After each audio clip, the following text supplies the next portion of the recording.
Hello বন্ধুরা, ঐশিস fashion ব্লগে সবাইকে স্বাগত। আজকে আমি আপনাদেরকে দেখাবো 7 থেকে 8 বছর বাচ্চাদের জন্য আপনারা কিভাবে একদম সহজ পদ্ধতিতে ব্লাউজ কাটিং করবেন।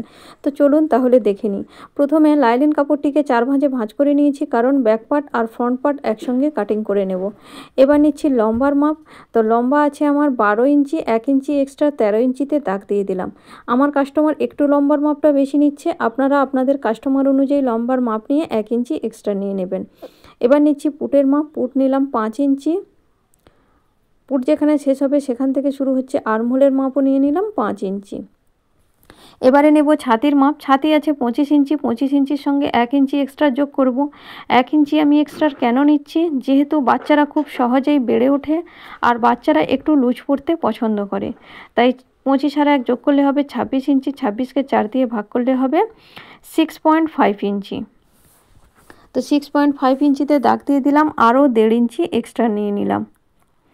এবার নেব কোমরের মাপ। কোমরের মাপ যা আছে তাকে 4 দিয়ে ভাগ করে নিচ্ছি, আরও 1 ইঞ্চি এক্সট্রা নেব টেকিনের জন্য, আরও 1.5 ইঞ্চি এক্সট্রা নিয়ে নিলাম। এবারে দাগ দুটিকে সমান করে টেনে নেব।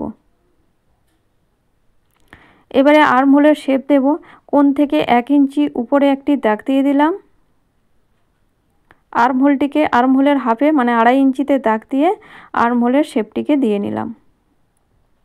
এবারে নেব পুটের মাপ। পুট নিচ্ছি 2 ইঞ্চি চওড়া, লম্বা নিচ্ছি 3 ইঞ্চি, চৌকো বক্স করে রাউন্ড শেপ করে দেব। আপনারা আপনাদের কাস্টমার অনুযায়ী ডিপ করতে পারেন, অথবা ব্যাক পার্টের আপনারা ইচ্ছে খুশি মতো ডিজাইন কিন্তু করতে পারেন।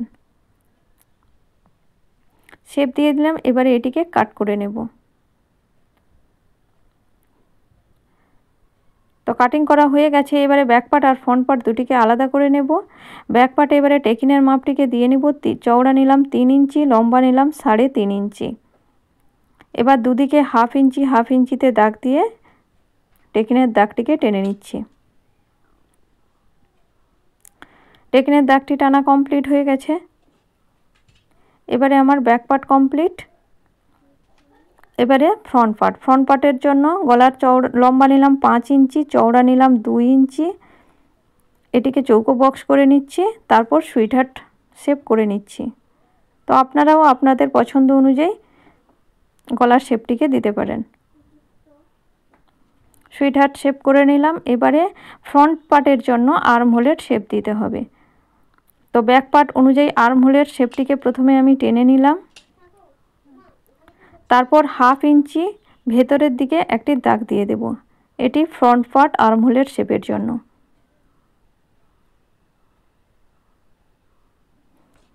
এরপরে ফ্রন্ট পার্টের আর্মহোলের শেপ দিয়ে দিলাম। শেপ দিয়ে কাট করে নেব।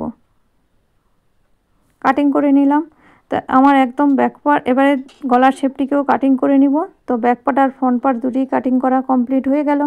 এবার ফ্রন্ট পার্টেও আমি টেকিনের জন্য এটি কিন্তু টেকিন দিতে হবে। এটিও 3 ইঞ্চি, আর উপরের দিকে আমি 4 ইঞ্চিতে টেকিন দিয়ে নেব। তো দুটি পার্ট আমার কাটিং করা কমপ্লিট হয়ে গেছে।